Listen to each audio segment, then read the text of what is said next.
Hello and welcome to episode 18 of the Lifestyle Construction Show. As always, I'm Billy Weiss and I have a member of my team here who you met last week, Cody Nations. On this week's episode, we're going to hit another myth, but before we do that, I want to talk about what a great first week we had with our current Lifestyle Construction class. It's just been amazing the things that they've learned already and how many of these myths that we're going through that now they understand why they're myths, as we've started to talk about the science and the right foods to eat and the right foods to avoid. So it's been a lot of fun. We had a great time going to the farmer's market and to the grocery store yesterday. So I'm really proud of all of those folks who have signed up and are going through the program. And I want to say thank you. And you have so much more to learn over the next 11 weeks. So this week's myth that we're going to tackle is that low-fat diets help us lose weight and help prevent many of the most common diseases that we suffer from today. So Cody, where do we want to start today with that? Well, I think it's important to point out to people that not only within our program, but the things that we believe in, that first and foremost, we're always trying to go for wholesome foods, things that don't have a lot of ingredients in them. And with that, we run into the dilemma a lot of times where we have people that come to us or that come into the program and they have this conception in their head that a lot of the things that they've been eating promote disease prevention and promote them losing weight. But what we find with a lot of the things that we teach with higher fat, adequate protein, and only quality carbs, that is going to be the recipe for optimal health. Right? And so going into that a little bit more specifically, these low-fat foods that we run into a lot, such as low-fat yogurts, granolas, bars, things of that nature, and a lot of fruit as well, is promoted as healthy food that will help you with your weight loss or with the disease that you might have. But we're finding a lot of research and a lot of our anecdotal evidence that that's not exactly the case. Yeah, Cody, I think a big part of that is that certainly some of those foods you named, certainly fruit has a lot of good nutrients in it, and certainly there can be some good probiotics in the proper kinds of yogurts and things. But what we typically find is that we have to think of food as information to the body. When we eat, it creates a myriad of effects that come throughout our bodies. And one of the major effects that happens is it certainly affects our metabolism, but it also affects our hormones. And so we need to think of food as information to our hormones. And the way that food creates hormone production is really the key as to whether it helps promote weight loss or fat loss, as we like to call it, instead of just weight loss, and to whether it helps prevent diseases or not. So yeah, there are a lot of myths, to stick with the theme we're on, that these foods that we sometimes think are healthy just because they're low fat actually send information to our body that creates a hormone response that does not create weight loss. And it actually in many cases creates fat storage and also can create the right environment in our bodies for the most common diseases such as heart disease, which we've kind of hit on over the last couple of weeks. Diabetes, inflammatory conditions like arthritis, and those kind of things can actually be fueled or contributed to by some of these so-called healthy low-fat foods. Yeah, I think one of the most important things that Billy just mentioned is the fact that food sends so much information into our bodies, and it controls a big part of the environment that is within our body, whether it's in our liver or in our gut, in our intestine, whatever it might be. Throughout our entire body, food plays a major role. So let's talk just a little bit about the specifics of what the food that we're focusing on in our lifestyle program contrasts up against these low-fat foods and what the information that they're sending and how they're different. So what would you say is probably one of the biggest pieces of information that the low-fat food is sending or not sending versus the food that isn't low-fat?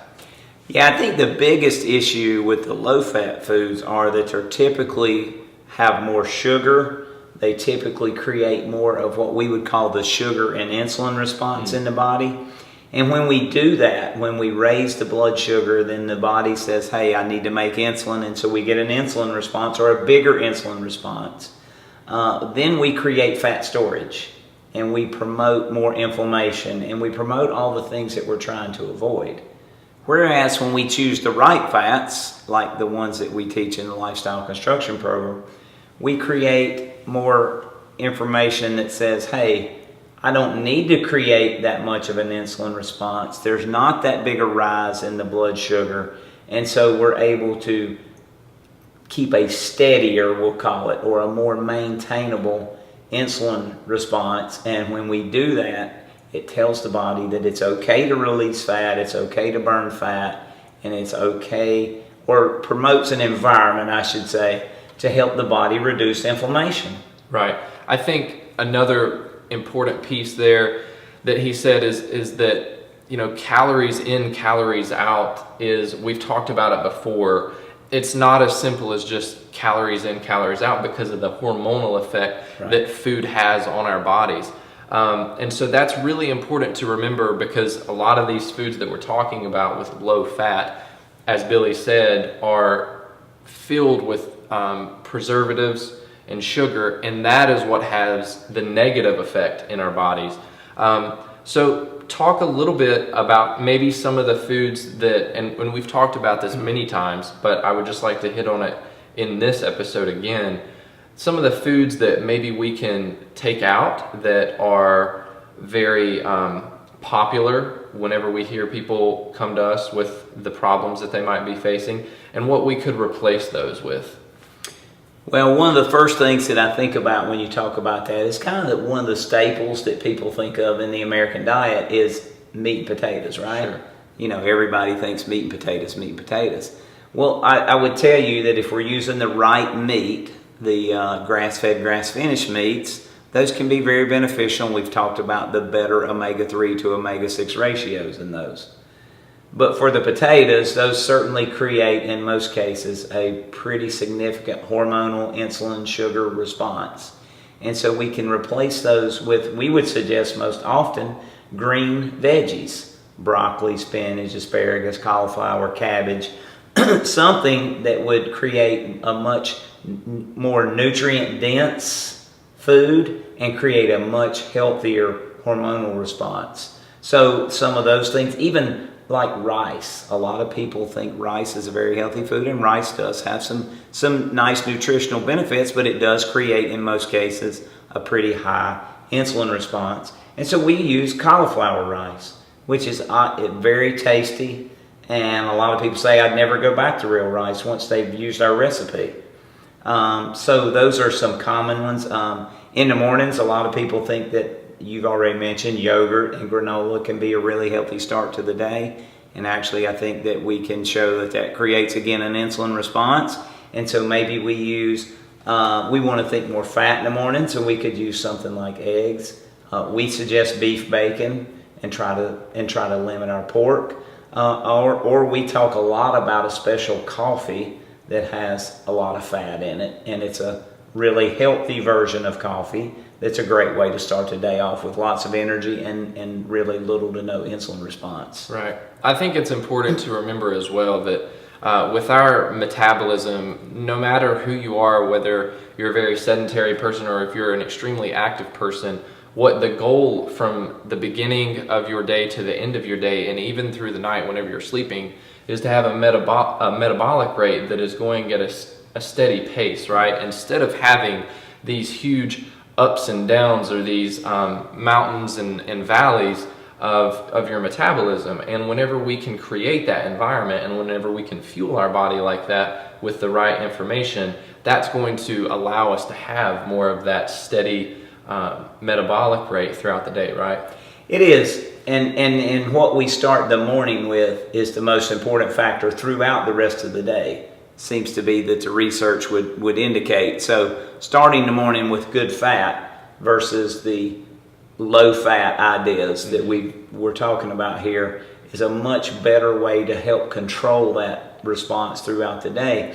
And Cody, one of the interesting things that I have going on with this group that we're working with now is there's actually a lady who is certainly would be considered obese by the terms that we have today defined. And the interesting thing is that her indicators off all the research and tests that we've done with her seem to indicate that although she's gained 60 pounds in about the last 12 months, is that she's actually nutritionally deficient. Mm-hmm. And it's not that she's not eating, she's just eating foods that seem to be low in nutrients and devoid of the things that the body really needs. And it was kind of shocking to her when I said, we need to really hone in on making sure you're getting the proper nutrients in a day. And she's like, well, I eat a ton of food. I think that's my problem. Right. So she still has that mindset of the calories in, calories out, which you've already talked a little bit about today. And so I need to teach her that it's not that she's eating too much.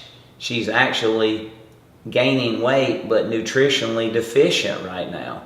It's what she's eating and the hormonal response that it causes and the fact that it's devoid of a lot of the nutrients that she needs. So when we can start to replace that, we're not going to count her calories. We don't count anybody's calories. That's the beauty of this. We're not weighing, measuring, counting calories or anything. We're just teaching people to eat really high quality foods that are not low fat, that help control the hormonal responses that the body has when we eat. Right.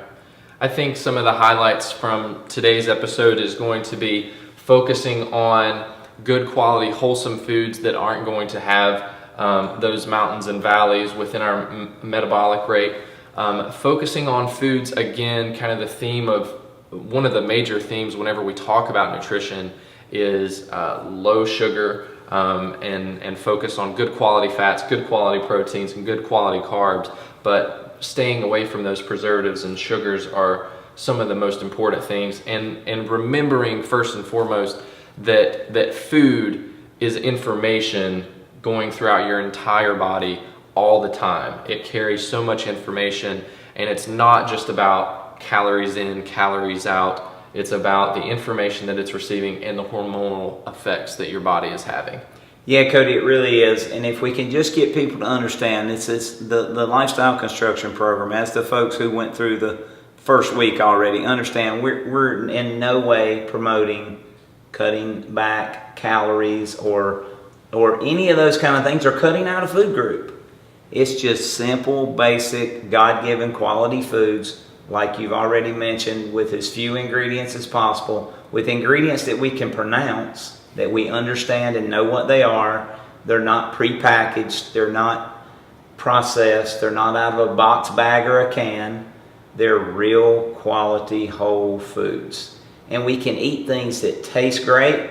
Earlier today, you and I were working on another recipe for the recipe book that's coming out. So just those things that people will start to see very quickly, how good the recipes are that are really the healthiest recipes for you. As a matter of fact, I had a guy who's going through the program right now, Kevin, who texted me just before we started this show today and said that him and his wife just had the best meal they can remember in a long time, and it was one of the things they learned just yesterday.